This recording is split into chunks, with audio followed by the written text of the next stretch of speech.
The Financial Times interviewed Hillary Clinton, and she says that she's going to rule out running in 2024, at least right now. Asked whether she plans on running or has any intentions to run again, she says no, out of the question. First of all, I expect Joe Biden to run again. He certainly intends to.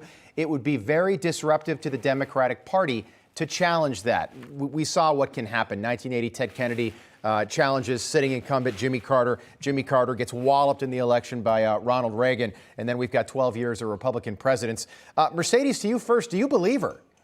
Well, first of all, happy Father's Day to you as well, Rob. Thank you. So, look, I think with Hillary Clinton, you just never know, right? But I do think that they're sticking to the talking points that Joe Biden, as an incumbent, will run again. But you have to remember, I almost think that there's this silent, fractured party where it's the progressives like AOC, who is, as we know, just a week ago, basically was saying that she was not ready to commit to a Joe Biden run for president. And then, of course, then you have the more establishment type of Democrats, which are few and far between, that, are thinking Biden should be the one on the ticket. The reality is that when you're looking at the Democrat base, vast majority of Democrats are now saying that they would not support Joe Biden, that they want to have a different pick in the Democrat Party. The problem with the Democrat Party right now is that it's slim pickings. You're looking at Kamala Harris. You're looking at Pete Buttigieg. They're going to struggle to find someone that is able to really win a general election. If Gavin Newsom is their pick, for example, he's destroyed a whole state. And so people are going to be looking at that. Americans are going to be looking at that. And I just don't think that independents and even moderate Democrats could support someone who is so, these type of personalities, these type of candidates that are too progressive. Mark, same question to you. And you've said this for a while, that Joe Biden will ultimately be the first LBJ of the 21st century. Johnson decided not to run in '68. Harry Truman did the same thing in 1952, coincidentally, both Democrats. Let's say Joe Biden does back out of this race. Does Hillary Clinton decide to join the fight and try to get that nomination?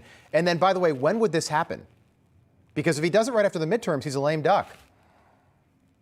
I think he's going to put it off as long as possible to try to preserve the last 2 years of his presidency, which will be horrible for the Democratic Party. There are a lot of people around Joe Biden who don't want Kamala Harris to be the nominee in 2024. And they're looking for some sort of sequencing, some sort of cadence that can allow her to step aside gracefully or have her lose to someone else.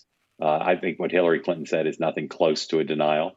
And I think she's one of the 3 or 4 most likely Democratic nominees for president in 2024. Wow. Okay. Well, how do you run a campaign if you don't know for sure if the candidate is going to step down and pull himself out of the race? Well, one of the reasons I think she's so likely is she doesn't need to get better known.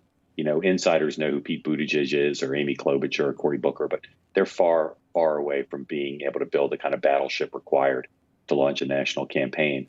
And as long as Joe Biden delays announcing he's not running, I think, except for Vice President Harris, Hillary Clinton's the only one who could step in and do it. I'm not saying she'd win the general, but she could win the nomination, and she could rack up tens of millions of votes in a general election, maybe enough to win, depending on who the Republicans nominated.